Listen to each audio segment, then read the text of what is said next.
It's just a little bit of coffee with some MCT oil. The first time I took MCT oil, I had explosive diarrhea. I know it's kind of gross, but I tell everyone about this story. So I was going to a crawfish boil 2 hours away from my house, and I was so excited. For months, I had been doing research on MCT oil. I will explain what that is in a moment.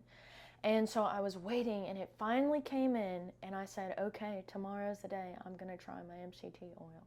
So excited me, I read the reviews, don't take too much, it'll cause indigestion and, could be diarrhea. And I was like, my body will be fine, you know. And so squirted it in there, probably did only 2 tablespoons. Whoa, man, by the time I went to Lafayette, I was just in such discomfort. Just kept having to go to the bathroom. And if you overdo MCT oil, you will experience that.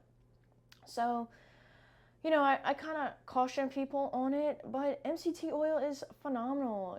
It's a great fat. So we have all these chains of different fats, and you got short ones, you got medium ones, you got long ones, and so the medium chain stands for MCT, medium chain fats are one of the coolest fats because they are easily converted into ketones in the liver and can be transported and used in the brain as like a super fuel. So ketones have like a turbocharge to them that normally like a normal glucose molecule does not have. So ketones are phenomenal. They don't give off as much heat. So like if I always use this analogy, if I were to turn my car on, the car, even me not going, it's running and it's giving off heat. We're talking about thermodynamics. So it's giving off heat just to run the system, not counting the actual starting, stopping, turning, going part, just the system alone to be turned on. But ketones have a fuel efficient capacity in the body, so they are thermodynamically like gold. So turbocharging. So I always tell people about this because that's the reason why I'm so intrigued by strength training and resistance training and fasting.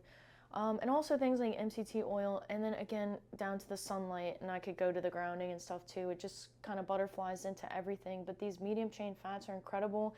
There's a book that I read recently. It's called Alzheimer's Disease: What If There Was a Cure, by Dr. Mary Newport.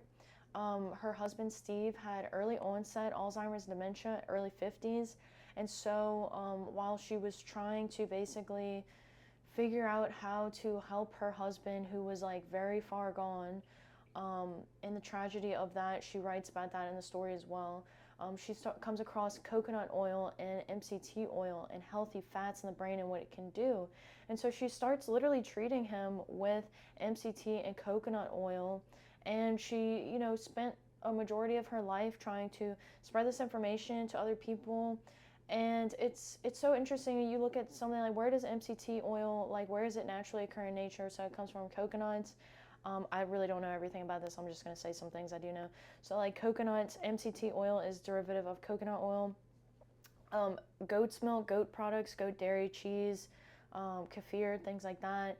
And there is one more, breast milk, human breast milk. So it's so interesting because she was actually a pediatric physician, and so she noticed, wow, actually MCT oil is found significantly, or medium chain fats are significantly found in breast milk because they are so vital for the baby's brain to grow. And so, it's like, wow. And all the baby formulas she talks about in the book, all the baby formulas are produced in the United States to have MCT oil in it. So it is so fascinating. This information is literally right below the surface. It's just a matter of tapping into it and taking advantage of it. But yeah, if you do take MCT oil, I'll just caution you from my story, don't overdo it because it does happen and it will happen. And but it could be a great tool to help expedite the fasting process, help your body produce ketones, basically heal, boost some energy. And there's a lot of information on it. So of course, please don't take what I say at all, do your own research. But that book was phenomenal, and I hope that this information is very helpful for you or anyone in your family who may be going through Alzheimer's and dementia, which is diabetes type 3. So this is going to go back to why I'm always blabbering on about diabetes type 2, because in the book she mentions a statistic, and this book was a while ago, so 1 in 4 people are pre-diabetic. That's a tremendous number. It's all about how our body is using this energy, and so MCT oil can be very beneficial even if you are going through through any neurological conditions, anything involving insulin resistance, and especially any form of diabetes. So I hope it's helpful, as always, and good luck.